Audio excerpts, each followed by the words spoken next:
ದಸರಾ ಉತ್ಸವದ ನಡುವೆ ಮೈಸೂರಿನ ರೇವ್ ಪಾರ್ಟಿ ನಡೆದಿರುವ ಬಗ್ಗೆ ಸುದ್ದಿ ಆಗ್ತಾ ಇದೆ. ಒಂದ್ ಕಡೆ ದಸರಾ ಉತ್ಸವ ಇದೆ, ಮತ್ತೊಂದು ಕಡೆ ನಶೆ ಪಾರ್ಟಿ.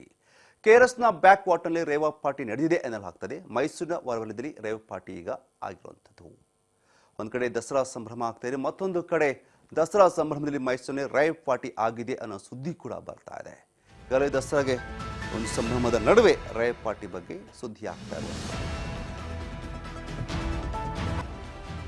ಮೈಸೂರಿನಲ್ಲಿ ವಿಶ್ವವಿಖ್ಯಾತ ದಸರಾ ಉತ್ಸವದ ತಯಾರಿ ಭರ್ಜರಿಯಾಗಿ ನಡೀತಾ ಇದೆ. ಈ ಒಂದು ಸಮಯದಲ್ಲಿ ಮೈಸೂರು ನಗರ ಈಗಾಗಲೇ ವಿದ್ಯುತ್ ದೀಪ ಕಂಬಗಳಿಂದ ಕಂಗೊಳಿಸ್ತಾ ಇದೆ ಕೂಡ. ಈ ನಡುವೆ ಮೈಸೂರಿನಲ್ಲಿ ಈಗ ರೇವಾ ಪಾರ್ಟಿ ಅಂದ್ರೆ ಮೈಸೂರಿನ ಹೊರವಲಯದಲ್ಲಿ ಕೆಆರ್ಎಸ್ನ ಬ್ಯಾಕ್ ವಾಟರ್ ಇದೆ, ಅಲ್ಲಿ ರೇವಾ ಪಾರ್ಟಿ ನಡೆದಿದೆ ಅನ್ನೋ ಅನುಮಾನ ಈಗ ವ್ಯಕ್ತವಾಗಿರುವಂಥದ್ದು. ನೀವು ದೃಶ್ಯಗಳಲ್ಲಿ ನೋಡ್ತಾ ಇದ್ದೀರಾ. ಮೈಸೂರಿನ ಹೊರವಲಯದಲ್ಲಿ ಅಂದರೆ ಕೆಆರ್ಎಸ್ನ ಬ್ಯಾಕ್ ವಾಟರ್ನಲ್ಲಿ ರೇವಾ ಪಾರ್ಟಿ ನಡೆದಿದೆ ಅನ್ನುವಂಥ ಅನುಮಾನ ವ್ಯಕ್ತವಾಗ್ತಾ ಇದೆ. ಒಂದ್ ಕಡೆ ಮೈಸೂರಿನಲ್ಲಿ ವಿಶ್ವವಿಖ್ಯಾತ ದಸರಾ ಉತ್ಸವಕ್ಕೆ ಕ್ಷಣಗಣನೆ ಇರುವಂಥದ್ದು. ಈಗಾಗಲೇ ಮೈಸೂರು ಕಂಪ್ಲೀಟ್ ಆಗಿ ದೀಪಗಳಿಂದ ಕಂಗೊಳಿಸ್ತಾ ಇದೆ, ದೀಪಾಲಂಕಾರದ ಕಂಗೊಳಿಸ್ತಾ ಇದೆ. ಈ ವೇಳೆ ಮೈಸೂರಿನ ಹೊರವಲಯದಲ್ಲಿ ಅಂದರೆ ಕೆಆರ್ಎಸ್ನ ಬ್ಯಾಕ್ ವಾಟರ್ನ ಏನಿದೆ ಆ ಪ್ಲೇಸ್ನಲ್ಲಿ ರೇವಾ ಪಾರ್ಟಿ ನಡೆದಿದೆ ಎನ್ನಲಾಗ್ತದೆ. ಆ ಬಗ್ಗೆ ಅನುಮಾನ ಕೂಡ ವ್ಯಕ್ತವಾಗ್ತಾ ಇರುವಂಥದ್ದು ದೃಶ್ಯಗಳಲ್ಲಿ ನೋಡ್ತಾ ಇರಬಹುದು. ಇನ್ನೊಂದು ರೇವಾ ಪಾರ್ಟಿಯಲ್ಲಿ ಸರಿಸುಮಾರು 150ಕ್ಕೂ ಹೆಚ್ಚು ಜನ ಇದ್ರು ಎನ್ನಲಾಗ್ತಾ ಇದೆ. ಈ ಒಂದು ರೇವಾ ಪಾರ್ಟಿಯಲ್ಲಿ ಸರಿಸುಮಾರು 150ಕ್ಕೂ ಹೆಚ್ಚು ಯುವಕ ಯುವತಿಯರು ಇದ್ರು ಎನ್ನಲಾಗ್ತಾ ಇದೆ. ಇನ್ನು ಆಯೋಜಕರಿಂದ ಪಾರ್ಟಿಗೆ ಒಬ್ಬರಿಗೆ ತಲಾ 2,000 ರೂಪಾಯಿನ ನಿಗದಿ ಮಾಡಿದ್ರಂತೆ. ಈ ಒಂದು ಪಾರ್ಟಿ ಮಾಡೋದಕ್ಕೆ ಆಯೋಜಕರು ಇರ್ತಲ್ಲ, ಅವರು ಈ ಒಂದು ಪಾರ್ಟಿಗೆ ತಲಾ ಒಬ್ಬರಿಗೆ 2,000 ರೂಪಾಯಿನ ನಿಗದಿ ಮಾಡಿದ್ರಂತೆ. ಪಾರ್ಟಿಲಿ ಸರಿಸುಮಾರು 150ಕ್ಕೂ ಹೆಚ್ಚು ಯುವಕ ಯುವತಿಯರು ಇದ್ರಂತೆ. ಇನ್ನ ಕಾರ್ಯಪ್ರವೃತ್ತರಾದಂಥ ಪೊಲೀಸ್ನವರು ಸಡನ್ ಆಗಿ ಒಂದು ಸ್ಥಳಕ್ಕೆ ಭೇಟಿ ಕೊಟ್ಟಿದ್ದಾರೆ. ಸಡನ್ ಆಗಿ ಹೋಗಿ ಸರಿಸುಮಾರು 50ಕ್ಕೂ ಹೆಚ್ಚು ಜನ ಯುವಕ ಯುವತಿಯನ್ನ ಅರೆಸ್ಟ್ ಮಾಡಿದಾರಂತೆ. ಈಗಾಗಲೇ ಒಂದು ಶಂಕೆ ವ್ಯಕ್ತವಾಗಿರುವಂಥದ್ದು. ಮೈಸೂರಿನಲ್ಲಿ ಈಗಾಗಲೇ ಸಾಂಸ್ಕೃತಿಕ ನಗರಿ ಮೈಸೂರಿನಲ್ಲಿ ದಸರಾ ಉತ್ಸವಕ್ಕೆ ತಯಾರಿ ಸಿಕ್ಕಾಪಟ್ಟೆ ಜೋರಾಗಿ ನಡೀತಾ ಇರುವಂಥದ್ದು. ಅಕ್ಟೋಬರ್ 3ರಂದು ಮೈಸೂರು ದಸರಾ ಉತ್ಸವ ಚಾಲನೆ ಸೇರಿದೆ. ಆದರೆ ಒಂದು ಕಡೆ ದಸರಾದ ಸಂಭ್ರಮ ಮನೆ ಮಾಡಿದರೆ, ಮತ್ತೊಂದು ಕಡೆ ಇದರ ನಡುವೆನೆ ಮೈಸೂರು ಹೊರವಲಯದಲ್ಲಿ ರೇವ್ ಪಾರ್ಟಿ ನಡೆದಿದೆ ಅನ್ನೋ ಅನುಮಾನ ಕೂಡ ವ್ಯಕ್ತವಾಗ್ತಿರುವಂಥದ್ದು. ಅಂದರೆ ಕೆಆರ್ಎಸ್ನ ಬ್ಯಾಕ್ ವಾಟರ್ನಲ್ಲಿ ಈ ಒಂದು ತಡರಾತ್ರಿಯವರು ಕೂಡ ಪಾರ್ಟಿ ಮಾಡಲಾಗಿದೆ ಅಂತೆ.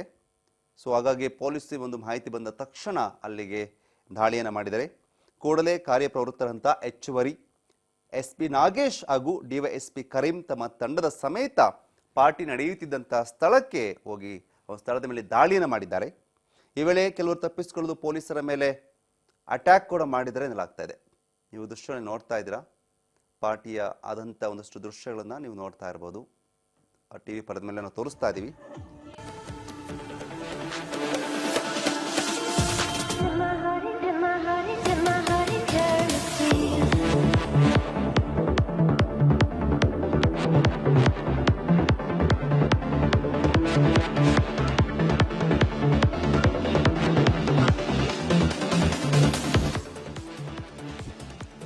ಈಗಾಗಲೇ ಪಾರ್ಟಿ ಮಾಡುವಂಥ ಒಂದಷ್ಟು ದೃಶ್ಯಗಳನ್ನು ನಾವು ಟಿವಿ ಪರದೆ ಮೇಲೆ ತೋರಿಸ್ತಾ ಇದೀವಿ. ಮೈಸೂರು ಒಂದ್ ಕಡೆ ದಸರಾ ದರ್ಬಾರದ, ಮತ್ತೊಂದು ಕಡೆ ನಶೆ ಪಾರ್ಟಿ ನಡೆದಿದೆ ಎನ್ನಲಾಗ್ತದೆ. ರೇವಾ ಪಾರ್ಟಿ ನಡೆದಿದೆ ಅನ್ನೋ ಅನುಮಾನ ಈಗ ವ್ಯಕ್ತವಾಗ್ತಿರುವುದು. ಕೆಆರ್ಎಸ್ನ ನೀರಿನ ಹಿನ್ನೀರು ಏನಿದೆ, ಅದರ ಬ್ಯಾಕ್ ವಾಟರ್ನ ಏನಿದೆ, ಅಲ್ಲಿ ಆ ಒಂದು ಸ್ಥಳದಲ್ಲಿ ಸರಿಸುಮಾರು 150ಕ್ಕೂ ಹೆಚ್ಚು ಯುವಕ ಯುವತಿಯರಿಂದ ರೇವಾ ಪಾರ್ಟಿ ನಡೆದಿದೆ ಎನ್ನಲಾಗ್ತದೆ. ಈ ಒಂದು ಪಾರ್ಟಿ ಆಯೋಜನೆ ಮಾಡಿದ್ದಾರೆ. ಆ ಒಂದು ಪಾರ್ಟಿ ಆಯೋಜನೆ ಮಾಡಿದ್ರು ತಲಾ ಒಬ್ಬರಿಂದ 2,000 ರೂಪಾಯಿನ ಪಡ್ಕೊಂಡಿದ್ದಾರಂತೆ. ಒಂದು 2,000 ರೂಪಾಯಿನ ನಿಗದಿ ಮಾಡಿ ಒಂದು ಪಾರ್ಟಿಯನ್ನು ಮಾಡಿದ್ದಾರೆ. ಬಟ್ ರೇವಾ ಪಾರ್ಟಿ ವಿಚಾರಕ್ಕೆ ಈಗ ಸಿದ್ದರಾಮಯ್ಯ ಪ್ರತಿಕ್ರಿಯೆಯನ್ನು ಕೊಟ್ಟಿರುವಂಥದ್ದು.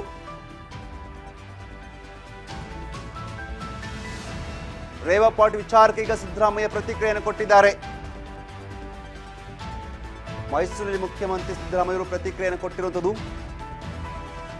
ಈ ಒಂದು ವಿಚಾರ ಕುರಿತಂತೆ ಸರಿಸುಮಾರು 150ಕ್ಕೂ ಹೆಚ್ಚು ಜನ ರೇವಾ ಪಾರ್ಟಿಯಲ್ಲಿ ಭಾಗಿಯಾಗಿದ್ದಾರೆ.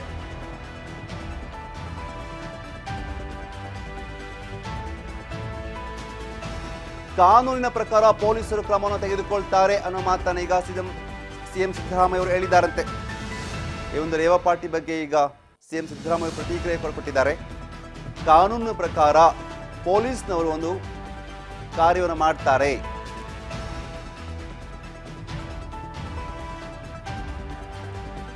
ನಿನ್ನೆ ತಡರಾತ್ರಿ ನಡೆದಿರುವಂಥ ಒಂದು ಪಾರ್ಟಿ ಇದು. ಈ ಒಂದು ಪಾರ್ಟಿ ಬಗ್ಗೆ ಸಿಎಂ ಸಿದ್ದರಾಮಯ್ಯ ಅವರು ಕೂಡ ಪ್ರತಿಕ್ರಿಯೆಯನ್ನು ಕೊಟ್ಟಿದ್ದಾರೆ. ಸೊ ಏನು ಹೇಳಿದ್ದಾರೆ ಪಾರ್ಟಿ ಬಗ್ಗೆ ನೋಡ್ಕೊಂಬರೋಣ ಬನ್ನಿ. ಡ್ರಗ್ಸು ಮತ್ತು ಗಾಂಜಾ ಕ್ಲಬ್ಗಳು ಇವೆಲ್ಲವೂ ಕೂಡ ನಿಲ್ಲಿಸ್ತಕ್ಕಂಥ ಕೆಲಸವನ್ನು ಮಾಡಬೇಕು. ಯಾಕಂದರೆ ಇವತ್ತಿನ ಯುವ ಸಮೂಹ ಇದಕ್ಕೆ ಹೆಚ್ಚು ಬಲಿಯಾಗ್ತಕ್ಕಂಥದ್ದನ್ನು ನಾವು ನೋಡ್ತಾ ಇದ್ದೀವಿ. ಸೊ ಇದನ್ನು ಮಾಡಬೇಕು ಅಂತೇಳಿ ಭಾಳ ಸ್ಪಷ್ಟವಾದ ಸೂಚನೆ ಕೊಟ್ಟಿದ್ದೀನಿ. ಮತ್ತು ಎಕ್ಸೈಜ್ನವರು ಇವರು ಡ್ರಗ್ಸು ಮತ್ತು ಗಾಂಜಾ ಕ್ಲಬ್ಗಳು ಇವೆಲ್ಲವೂ ಕೂಡ ನಿಲ್ಲಿಸ್ತಕ್ಕಂಥ ಕೆಲಸವನ್ನು ಮಾಡಬೇಕು. ಯಾಕಂದರೆ ಇವತ್ತಿನ ಯುವ ಸಮೂಹ ಇದಕ್ಕೆ ಹೆಚ್ಚು ಬಲಿಯಾಗ್ತಕ್ಕಂಥದ್ದನ್ನು ನಾವು ನೋಡ್ತಾ ಇದ್ದೀವಿ. ಸೊ ಇದನ್ನು ಮಾಡಬೇಕು ಅಂತೇಳಿ ಭಾಳ ಸ್ಪಷ್ಟವಾದ ಸೂಚನೆ ಕೊಟ್ಟಿದ್ದೀನಿ.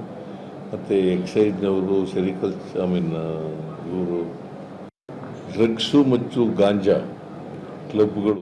ಒಂದು ವಿಚಾರ ಕುರಿತಂತೆ ಸಿಎಂ ಸಿದ್ದರಾಮಯ್ಯ ಕೂಡ ಪ್ರತಿಕ್ರಿಯೆಯನ್ನು ಕೊಟ್ಟಿದ್ದಾರೆ. ಮೈಸೂರು ನಡೆದಂಥ ರೇವಪಾಟ್ ವಿಚಾರವಾಗಿ ಈಗ ಸಿಎಂ ಸಿದ್ದರಾಮಯ್ಯ ಪ್ರತಿಕ್ರಿಯೆ ಕೊಟ್ಟಿದ್ದಾರೆ.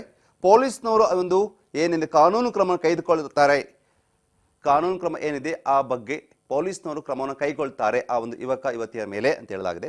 ಸರಿಸುಮಾರು 150ಕ್ಕೂ ಹೆಚ್ಚು ಈ ಒಂದು ಪಾರ್ಟಿಯಲ್ಲಿ ಯುವಕ ಯುವತಿಯರು ಕಾಣಿಸಿಕೊಂಡಿದ್ದಾರಂತೆ. ಈಗಾಗಲೇ 50 ಜನ ಅರೆಸ್ಟ್ ಮಾಡಿದ್ದಾರೆ. ಇನ್ನು ಪಾರ್ಟಿಯಲ್ಲಿ ಏನೆಲ್ಲ ಸಿಕ್ಕಿರ್ಬೋದು ಅನ್ನೋ ಒಂದು ಅನುಮಾನ ಕೂಡ ಇರುವಂಥದ್ದು. ಈ ಪ್ರಕರಣದ ಬಗ್ಗೆ ಏನು ಪೊಲೀಸರು ಕೂಡ ಕನ್ಫರ್ಮ್ ಮಾಡಿರುವಂಥದ್ದು. ಪಾರ್ಟಿಯಲ್ಲಿ ಯಾವುದೇ ಮಾದಕ ವಸ್ತು ಅಥವಾ ಮಾದಕ ದ್ರವ್ಯ ಸಿಕ್ಕಿಲ್ಲ ಅನ್ನೋ ಮಾತನ್ನು ಕೂಡ ಹೇಳಿದಾರಂತೆ.